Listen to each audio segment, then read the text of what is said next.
السلام عليكم ورحمة الله وبركاته. الحمد لله رب العالمين، والصلاة والسلام على نبينا محمد وعلى آله وصحبه أجمعين ومن تبعهم بإحسان إلى يوم الدين. أما بعد، معزز سامعین کرام، اللہ رب العالمین ہمارے رمضان کے روزوں کو اور اس میں کی گئی عبادتوں کو قبول کرے اور اس کو ہمارے لیے جنت الفردوس کے حصول کا سبب بنائے اور ہم سب کو اس بیماری سے نجات عطا کرے۔ ایک چیز جو اس وقت پھیلی ہوئی ہے کہ ثریا ستارے کے نکلنے سے اس بیماری کورونا کے اندر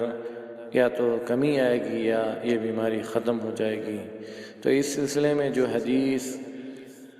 عام ہے، پھیلی ہوئی ہے، نشر کی جاتی ہے، وہ حدیث ابو ہریرہ رضی اللہ تعالی عنہ سے مروی ہے۔ کہتے ہیں ان ابی ہریرہ رضی اللہ عنہ عن النبی صلی اللہ علیہ وسلم قال ما طلع النجم صباحا قط وتقوم آحة الا رفعت عنهم او خفت۔ اس حدیث کا مطلب یہ ہے کہ ثریا ستارہ نہیں طلوع ہوتا ہے مگر یہ کہ جس قوم کے اندر وہ طلوع ہوتا ہے اس قوم کے اندر سے جو مصیبت بلائیں ہوتی ہیں وہ ختم ہو جاتی ہیں یا کم ہو جاتی ہیں۔ اس حدیث کو امام احمد نے مسند کے اندر، امام طبرانی نے معجم الاوسط کے اندر، امام بزار نے اپنی مسند کے اندر اور ابو الشیخ نے کتاب العظمہ کے اندر اور مختلف محدثین نے اپنی حدیث کی کتابوں کے اندر ذکر کیا ہے۔ اس حدیث کے سلسلے میں پہلی بات تو یہ کہ اس حدیث کے الفاظ بہت مختلف ہیں۔ دوسری بات یہ کہ اس حدیث کی صحت اور ضعف میں، یعنی اس کے صحیح ہونے میں اور ضعیف ہونے میں بہت زیادہ اختلاف ہیں۔ تیسری بات کہ کیا یہ واقعی ایسا ہوگا کہ اس ستارے کے طلوع ہونے سے، ثریا ستارے کے طلوع ہونے سے یہ بیماریاں ختم ہو جائیں گی؟ تو اس کی شرح کے اندر محدثین شرح حدیث کے 3 قول ہیں۔ نمبر 1 یہ کہ حدیث عام ہے، تمام بیماریوں اور مشکلات اور تمام پریشانی اور مصیبتوں کے سلسلے میں، یعنی جو بھی پریشانی، جو بھی مصیبت عام ہوگی جب یہ ستارہ طلوع ہوگا تو یہ بیماریاں ختم ہو جائیں گی۔ دوسری بات یہ ہے جو محدثین نے ذکر کی ہے کہ یہ حدیث پھلوں کے ساتھ خاص ہیں، چونکہ نبی کریم صلی اللہ علیہ وسلم نے اس حدیث کو پھلوں کے ساتھ ذکر کیا ہے۔ تو یہ حدیث صرف پھلوں پر جو مصیبتیں آتی ہیں، پھلوں پر اور سبزیوں پر جو مصیبتیں، جو بیماریاں ہوتی ہیں ان کے اندر، ان کو ختم کرنے کے ساتھ خاص ہیں۔ اور یہی زید بن ثابت اور دوسرے صحابہ اکرام اس حدیث سے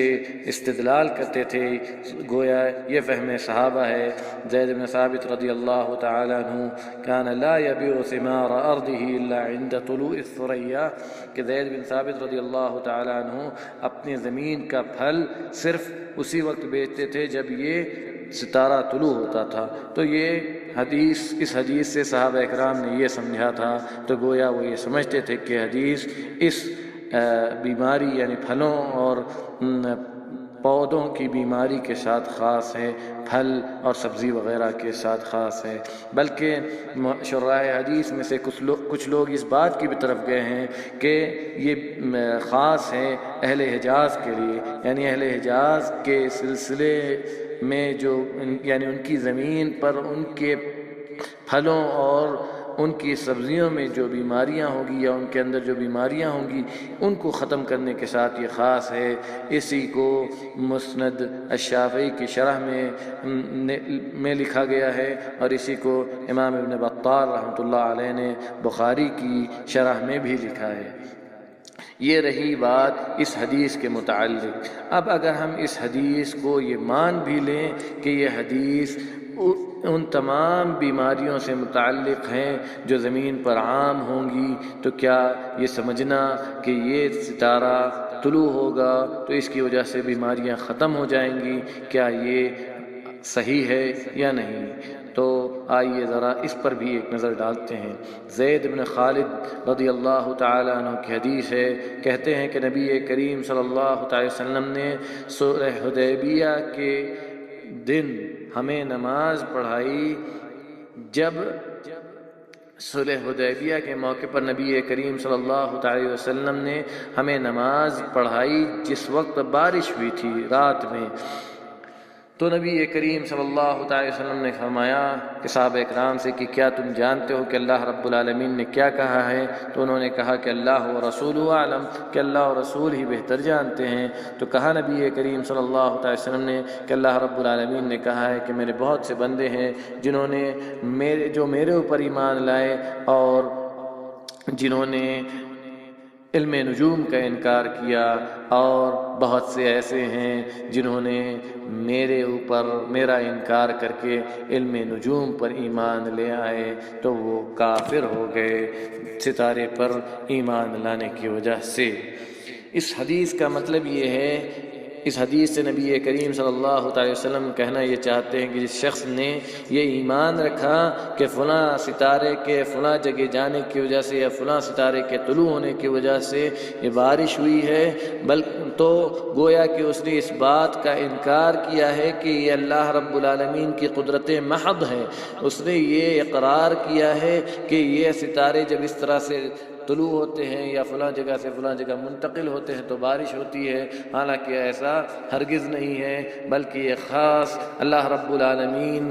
کی حکمت اور اس کی مشیت اور اس کے ارادے سے ہوتا ہے۔ اسی لیے انسان کو یہ ایمان اور یہ عقیدہ رکھنا چاہیے کہ دنیا کے اندر ہر کام کا تصرف صرف اللہ رب العالمین ہی کرتا ہے، اور اس حدیث کے اندر اس بات کا ثبوت بھی موجود ہے کہ اللہ رب العالمین نے کہا کہ جس نے یہ کہا کہ فلاں ستارے کی وجہ سے بارش ہوئی ہے تو گویا اس نے ستارے پر ایمان قبول کیا اور میرا انکار کر دیا، جس کی وجہ سے وہ ایمان کے اندر سے بسا اوقات نکل بھی سکتا ہے